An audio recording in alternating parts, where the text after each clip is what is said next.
What's with the point? Don't you do that. That's my point. You can't All right. steal Well, my I'm going to moves use from it me. every now and then, Scott. Thank you. Yep. So Lightning Pandas showing a little bit of life here. They were able to win game number 3. Is it going to be the swing game, though, Maven? You know, Prediction me. I rooted for Lightning Pandas coming in this. I picked them to win. Then when it came down to the elimination game, I changed my mind. Now I'm changing back. Yeah. I got Lightning Pandas in game 4. Whew. Wow, I can't stick with anything here. Yeah. So this game type here is going to be domination on Sovereign. And what you can expect to see here is a lot of gunfights. Now, a little bit of a new meta that we're seeing from a lot of the North American teams is that they actually prefer to run 4 subs. Yeah. We saw 4 subs out of pretty much all of the top teams. I mean, we saw when teams first got there, I think it was TK, Justice, Curse New York, they tried to run 1 AR. And you would see there would be games where, like, Gunjar on TK, they'd be playing against Complexity. Yeah. They would have Gunjar would go like 18-3, just slaying with that AR, and they get blown out by 40 seconds because the pressure you can apply with all that speed, it's agility, marathon, it's sub, insane. you can't deal with it. I don't care how good a shot you are with an AR, you aren't stopping 4 of them flooding all over the map. Yeah, basically how it ends up working is just by throwing bodies at B and keeping that 2 cap. If you die on the lane, it doesn't matter because as long as you trade effectively and you bait and switch and everything, you just win those gun battles and you end up racking up more and more points. So as we're going to go ahead and take a look at the game here, we are going to be seeing 1 AR from the members of Wild Gaming. On the opposite side, we are going to see 1 AR as well. But look at Shane rocking the Vector.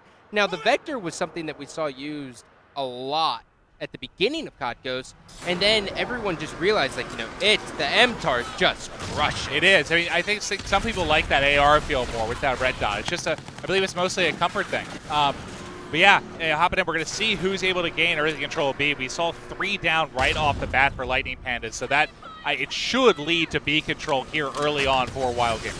Yep, the trophy system goes down. Notice how Notice how he's able to throw that trophy system down so fast. It's because of reflex. Gotta have it. Yep. You're running trophies, you gotta have reflex. Yeah, just in case you're just tuning in, I know the viewers have been coming in all day. We started bright and early this morning. This is currently the series. It is what? We had 2-1 in the favor of Wild Gaming. Best of 5. This is a huge series in Group 3. Yep. Oh, he's got a big battle, and Nexus on a tear. Started off 4-0. His teammates on 4-0 The American game battles, God. I am just sitting there cursing everyone. Everyone I went to, I was like, oh, he's 4-0. He gets taken out. Let's see if Inceps can do it. He's rocking the AR. His main job now is to hold down this lane. Sees that guy. Is he able to clean him up? Okay, Yes, he is. That is a kill you've got to get there. Yep. He ended up accidentally trying to mantle there, and that's a costly play here. But look at Anti-City. Big kill. And good job. Yeah, this is so far, it's like the opposite of what we just saw in that Blitz map. As far as the early slaying goes, completely controlled by Wild again. Time control, 28-15 lead already with 3.5 to go. This is not the start Lightning Pandas wanted to get off to. They were able to get B here. Rambo with a big 2-piece there. Make that almost a 3-piece there. Is now Random now coming off. Is going to be able to protect it. A perfect grenade lands right in the corner pocket. And the assist. Oh, he is just doing it all. And this is such a sneaky play. This is the stuff you love to see from players, but getting up that ladder is a little bit difficult. As Puckett would say, the sneaky beaver. Coming off the Not in that accent, though, Scott. Yeah, terrible accent. Awful. And Sep's now missing a couple shots there. He's going up against an MTAR, so he should be able to win this battle as soon as he pokes out. And he's going to be taken out. Anti-City now hopping on B. He has one guy. He's going to be cleaned up as well. Nechrome, big. That's where you just need to hip fire. You want to zoom in there. You want to, but you can't keep up with that guy dolphin diving into the middle. Random now has a guy coming behind him. He's going to be cleaned up, jumping on board with Random now. He is now sitting right on B. He has a guy jumped in, and he was like, I knew something was almost able to get the 2-piece. A nade comes in, hit bounces off the robot. Shane now has to be forced to push all the way in. His teammate's going to help him clean it up, and now they are going to hop on B together. Yep, and Shane, they need to get this point. They got to get control here. And, they've been throwing bodies. It hasn't been working. I mean, when do you decide? Like, should they push A? Take some pressure off of B and try to flip this around? A is one of those calls where you have to do it as a team. I mean, that's what I mean. They're down by 12. I think an A right now would work out very, very well for them because it would switch everything up. Yeah, I mean, they've been able to neutralize B, but not hold it for longer than a few seconds, it seems like. They just aren't really getting the job done at B. We'll see, once we get down to the final minute or so here. We're at about 145 now. This is an interesting play here. Next now pushing into control room. He does have a guy sneaking directly under him. And he's going to be able to clean him up, I hope. My. Yeah, he if almost. he jumped and turned on there, Next might have had to put his controller down for at least a minute or two. That's like a move by Zeus. Yeah. Next now pushing out. Has one guy in front of him. Is able to win that battle. Next really starting to heat up. Started off 4-0. He is now 10-8. And he's doing an excellent job just holding down control room, and the members of Lightning Panda have a hard time responding right now. Spots one, cleans him up, has another guy to the left, and he's able to do it! And he's weak. He's weak. Is he going to challenge? Is he going to challenge him? Oh, he's going to challenge him. Don't you do that. Little too weak for that challenge, I believe. But just looking at it, we're getting down to that minute mark, Scott. 19-second lead here for the guys of Wild. This is not what Pandas want. Yeah. And keep in mind, if you are not familiar with how domination is played, we play side 1, and then we go to side 2.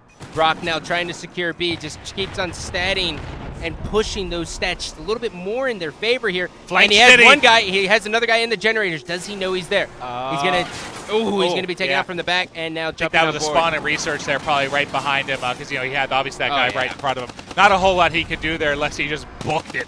Oh, there's nothing. I mean, Anti-City now he knows there's a guy on B because he can see it's being taken. He's able to win that battle, and now he's going to try to secure B. In comes the trophy a little bit late, but it doesn't matter. And his teammate's going to be cleaned up, and there's going to be a bunch of guys flooding him right now. Has one guy, isn't able to clean him up. Jumping on board with Rambam, who is now pushing up. Ramba, his teammates have all the lanes secured. He's going to throw something at himself. And that's, we're going to have to see here, These two are playing kind of that older style that we aren't really seeing at a lot of the top American teams anymore. And, if one of these teams does get through, which one of them most likely will, to that group play, when they go up against your Complexity SB, give me the math, babe. It's just, was 89-64? Yep. But that's 25 points, Scott. Good job. I was once a mathematian in a former life. I could see it. No, you look like a substitute teacher. I would just need some glasses, maybe a nice pair of slacks. But so, big round there. Big round. I think the one thing we can all take from that side is that we all saw Lightning Pandas just continue to just keep pushing on B the entire time and relying solely on gun skill. Now, since they're going to have C and they're going to be able to attack A, it's a little bit different. You're going to see the spawns change just a little bit where your primary spawn is, and I think we're going to see the flip actually happen. I would like to see the flip happen. Yeah, we didn't really see anything. I mean, it was all just bodies, grenades, trophies, just this bumble of bodies at B. I mean, that's a phrase I've never used before. But bumble, that's a bumble of bodies. But and it's just it's hard to describe how different that is from the Call of Duty we've been watching recently. It's just I can't wait to see how this. I don't think this style's going to be able to keep up with what we've been seeing out of. We're going to see. I mean, these guys are in TK's Bulls, so that's going to give us a very, very good overview. Yeah. But I mean, Wild Gaming did an excellent job holding the 2-cap, and notice how we saw Next kind of push into control room just a little bit, and it did a good job of just kind of catching Lightning Pandas off guard. Anytime you can throw something random at your opposition is good, especially when you have the lead. But we are going to go to a quick commercial break. When we come back, side number 2.